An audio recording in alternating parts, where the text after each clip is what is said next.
రాజుల మొదటి గ్రంథము 11వ అధ్యాయము.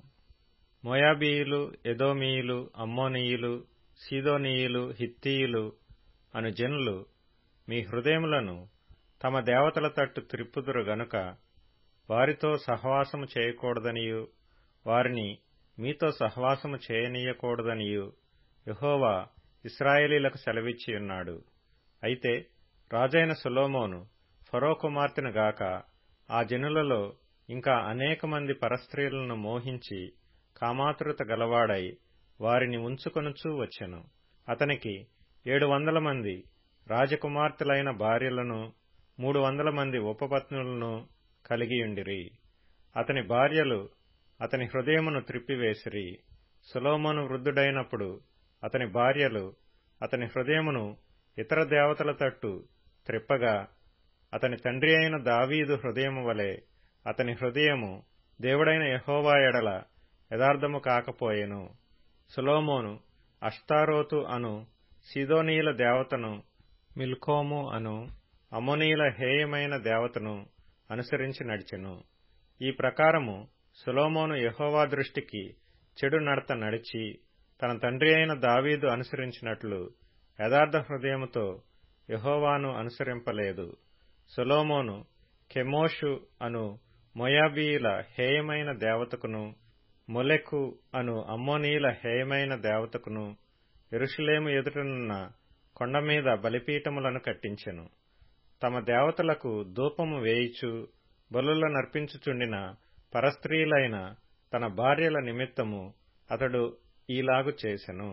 ఇశ్రాయేలీల దేవుడైన యెహోవా అతనికి 2 మార్లు ప్రత్యక్షమై నీవు ఇతర దేవతలను వెంబడింపవలదని అతనికి ఆజ్ఞాపించినను సొలొమోను హృదయము ఆయన యొద్ద నుండి తొలగిపోయెను.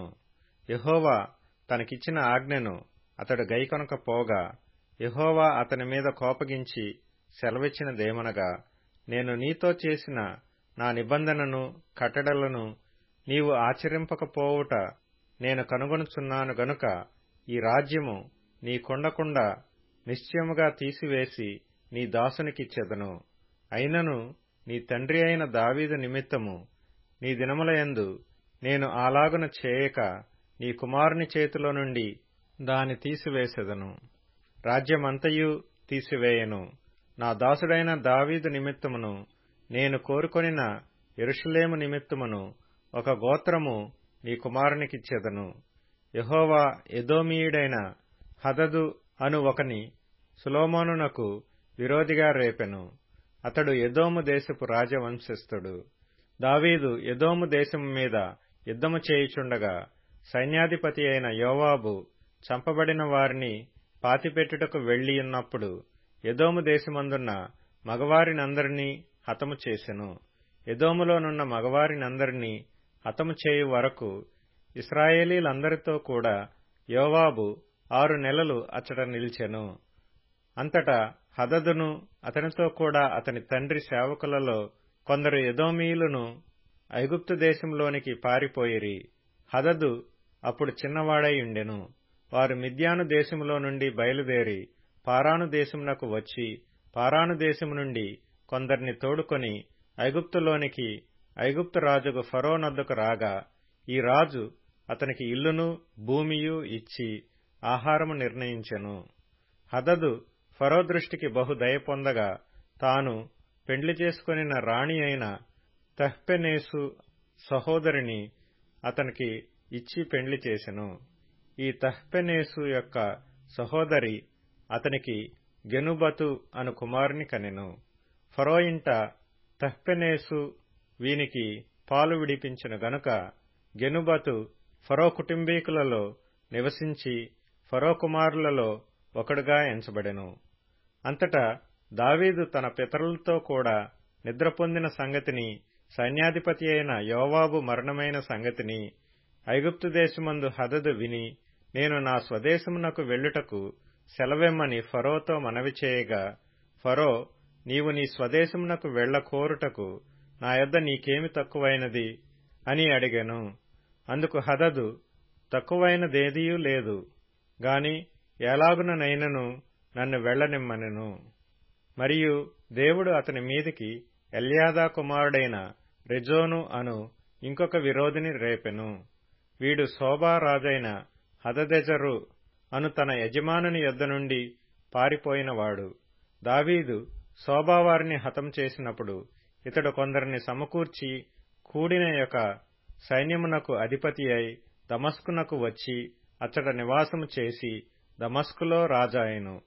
హదదు చేసిన ఈ కీడుగాక సొలొమోను బ్రతికిన దినములన్నీయు ఇతడు అరాము దేశమందు ఏలినవాడై ఇశ్రాయేలీలకు విరోధి అయ్యుండి ఇశ్రాయేలీల యందు అసహ్యత గలవాడై యుండెను. మరియు సొలొమోను సేవకుడైన యరొబాము సహా రాజు మీదికి లేచెను.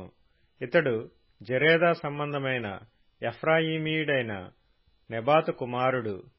ఇతని తల్లి పేరు జెరూహా, ఆమె విధవరాలు.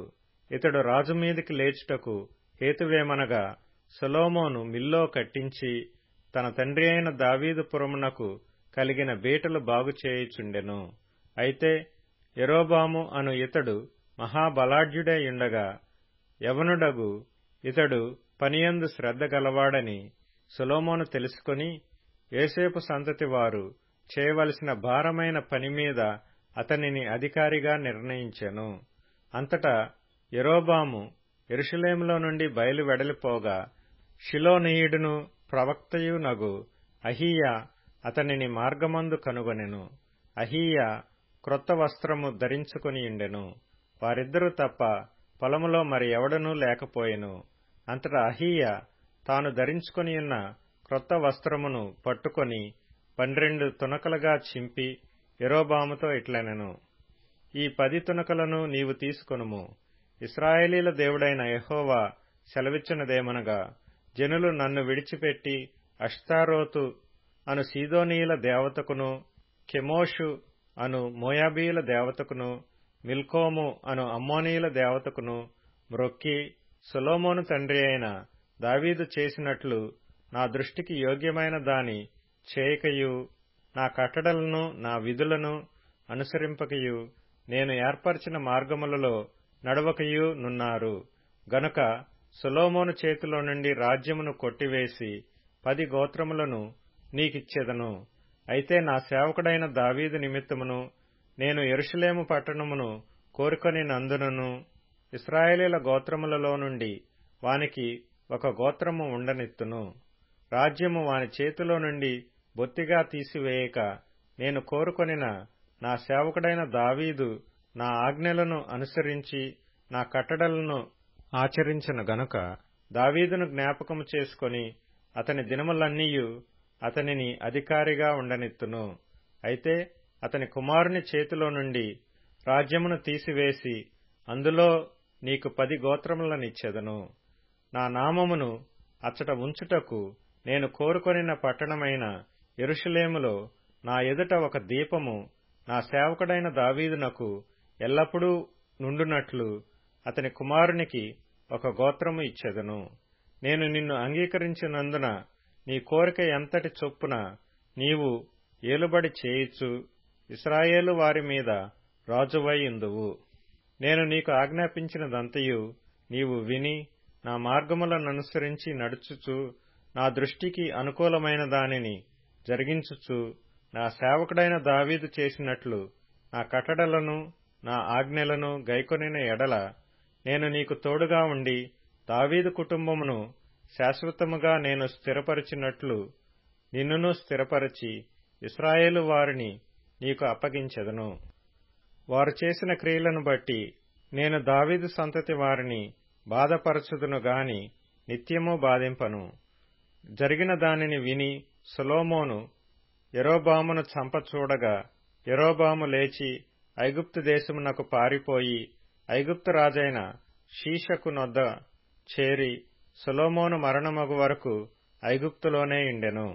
సొలొమోను చేసిన ఇతర కార్యములను గూర్చియు అతడు చేసినదంతటినీ గూర్చియు అతని జ్ఞానమును గూర్చియు సొలొమోను కార్యములను గూర్చిన గ్రంథమందు వ్రాయబడి ఉన్నది. సొలొమోను యెరూషలేమునందు ఇశ్రాయేలీలందరినీ ఏలిన కాలము 40 సంవత్సరములు. అంతట సొలొమోను తన పితరులతో కూడా నిద్రించి తన తండ్రి అయిన దావీదు పురమందు సమాధి చేయబడెను. తరువాత అతని కుమారుడైన రెహబాము అతనికి మారుగా రాజాయెను. రాజుల మొదటి గ్రంథము 12వ అధ్యాయము. రెహబామునకు పట్టాభిషేకం చేయుటకు ఇశ్రాయేలీలందరూ షెకెమునకు రాగా రెహబాము షెకెమునకు పోయెను. నెబాతు కుమారుడైన యరొబాము రాజైన సొలొమోను నొద్ద నుండి పారిపోయి ఐగుప్తులో నివాసము చేయుచుండెను. యరొబాము ఇంకా ఐగుప్తులోనే యుండి ఆ సమాచారము వినెను. జనులు అతని పిలువనంపగా యరొబామును ఇశ్రాయేలీల సమాజమంతయును వచ్చి రెహబాముతో నీలాగు మనవి చేసిరి. నీ తండ్రి బరువైన కాడిని మా మీద ఉంచెను. నీ తండ్రి నియమించిన కఠినమైన దాస్యమును మా మీద అతడు ఉంచిన బరువైన కాడిని నీవు చులకన చేసిన ఎడల మేము నీకు సేవ చేయుదుము. అందుకు రాజు, మీరు వెళ్లి 3 దినములైన తరువాత నా యొద్దకు తిరిగి రండని సెలవీయగా జనులు వెళ్లిపోయిరి.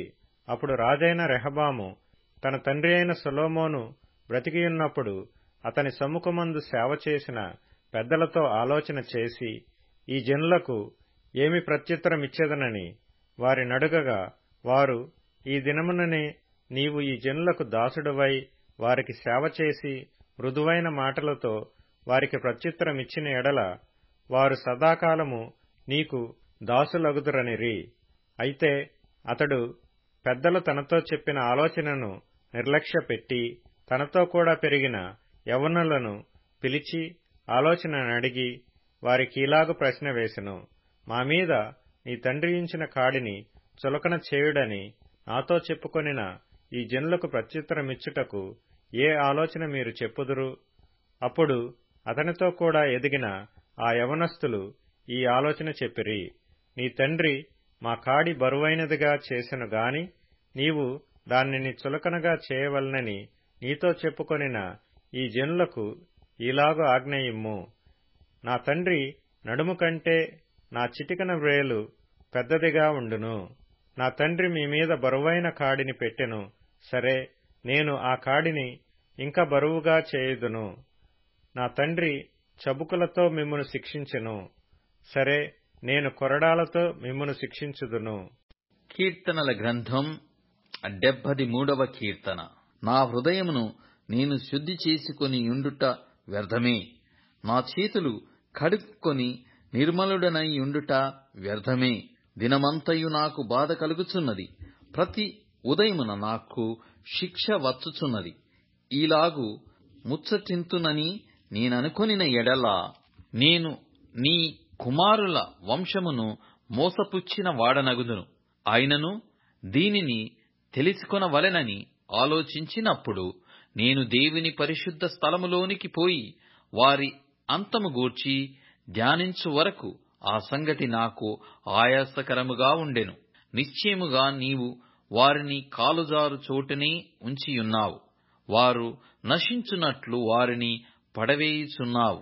క్షణమాత్రములోనే వారు పాడైపోవుదురు. మహాభయము చేత వారు కడముట్ట నశించెదరు. మేలుకొనినవాడు తాను కన్న కల మరచిపోవునట్లు ప్రభువా, నీవు మేలుకొని వారి బ్రతుకును తృణీకరింతువు. సామెతల గ్రంథం 16వ అధ్యాయం. హృదయాలోచనలు మనుషుని వశము, చక్కని ప్రత్యుత్తరమిచ్చుటకు యెహోవా వలన కలుగును. ఒకని నడతలన్నీయు వాని దృష్టికి నిర్దోషములుగా కనబడును. యెహోవా ఆత్మలను పరిశోధించును. యోహాను సువార్త 19వ అధ్యాయం. ఆ ముళ్ళ కిరీటమును ఊదారంగు వస్త్రమును ధరించినవాడై యేసు వెలుపలికి రాగా పిలాతు, ఇదిగో ఈ మనుష్యుడు అని వారితో చెప్పెను. ప్రధాన యాజకులను బంట్రౌతులను ఆయనను చూచి సిలువ వేయుము, సిలువ వేయుము అని కేకలు వేయగా పిలాతు, ఆయనయందు ఏ దోషమును నాకు కనబడలేదు గనుక మీరే ఆయనను తీసుకొని పోయి సిలువ వేయుడని వారితో చెప్పెను. అందుకు యూదులు, మాకొక నియమము కలదా?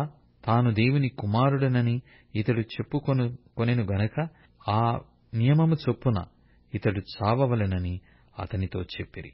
పిలాతు ఆ మాట విని మరియొక్క ఎక్కువగా భయపడి తిరిగి అధికార మందిరములో ప్రవేశించి, నీవెక్కడ నుండి వచ్చితివని యేసును అడిగెను. అయితే యేసు అతనికి ఏ ఉత్తరము ఇయ్యలేదు. గనక పిలాతు, నాతో మాటలాడవా?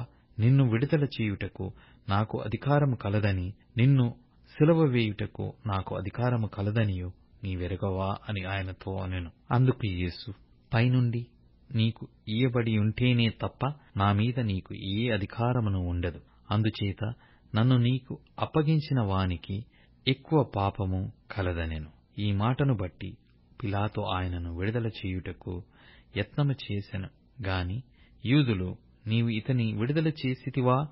కైసరునకు స్నేహితుడవు కావు. తాను రాజునని చెప్పుకొను ప్రతివాడును కైసరునకు విరోధముగా మాటలాడుచున్నవాడే అని కేకలు వేసిరి. పిలాతు ఈ మాటలు విని యేసును బయటికి తీసుకుని వచ్చి రాళ్లు పరిచిన స్థలమందు న్యాయపీఠము మీద కూర్చుండెను.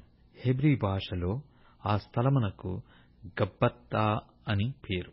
ఆ దినము పస్కాను సిద్ధపరచు దినము. అప్పుడు ఉదయము 6 గంటలు కావచ్చెను. అతడు, ఇదిగో మీ రాజు అని యూదులతో చెప్పగా, అందుకు వారు, ఇతనిని సంహరించుము, సంహరించుము, సిలువ వేయుము అని కేకలు వేసిరి. పిలాతు, మీ రాజును సిలువ వేయుదునా అని వారిని అడగగా, ప్రధాన యాజకులు, కైసరు తప్ప మాకు వేరొక రాజు లేడనిది. అప్పుడు సిలువ వేయబడుటకై అతడు ఆయనను వారికి అప్పగించెను. వారు యేసును తీసుకుని పోయిరి. ఆయన తన సిలువ మోసికొని కపాల స్థలమను చోటికి వెళ్ళెను. హెబ్రీ భాషలో దానికి గొల్గొతా అని పేరు. అక్కడ ఈ వైపునను ఒకనిని, ఆ వైపున ఒకనిని, మధ్యను యేసును ఉంచి ఆయనతో కూడా 2 సిలువ వేసిరి. మరియు పిలాతు యూదుల రాజైన నజరేయుడగు యేసు అను పై విలాసము వ్రాయించి సిలువ మీద పెట్టించెను. యేసు సిలువ వేయబడిన స్థలము పట్టణమునకు సమీపమై ఉండెను. అది హెబ్రీ, గ్రీకు, రోమా భాషలలో వ్రాయబడెను గనక యూదులలో అనేకులు దానిని చదివిరి. నేను యూదుల రాజునని వాడు చెప్పినట్టు వ్రాయము గాని యూదుల రాజని వ్రాయవద్దని యూదుల ప్రధాన యాజకులు పిలాతుతో చెప్పగా, పిలాతు, నేను వ్రాసినదేమో వ్రాసితినెను. సైనికులు యేసును సిలువ వేసిన తరువాత ఆయన వస్త్రములు తీసుకుని ఒక్కొక్క సైనికునికి ఒక్కొక్క భాగము వచ్చినట్లు వాటిని 4 భాగములు చేసిరి. ఆయన అంగీని కూడా తీసుకుని, ఆ అంగీ కుట్టులేక పైనుండి యావత్తు నేయబడినది గనుక వారు దానిని చింపక, అది ఎవనికి వచ్చునో అని దానికోసరము చీట్లు వేయుదమని ఒకరితో ఒకరు చెప్పుకొనిది. వారు నా వస్త్రములను తమలో పంచుకొని నా అంగీ కోసరము చీట్లు వేసిరి అను లేఖనము నెరవేరునట్లు ఇది జరిగెను. ఇందుకే సైనికులు ఇలాగు చేసిరి.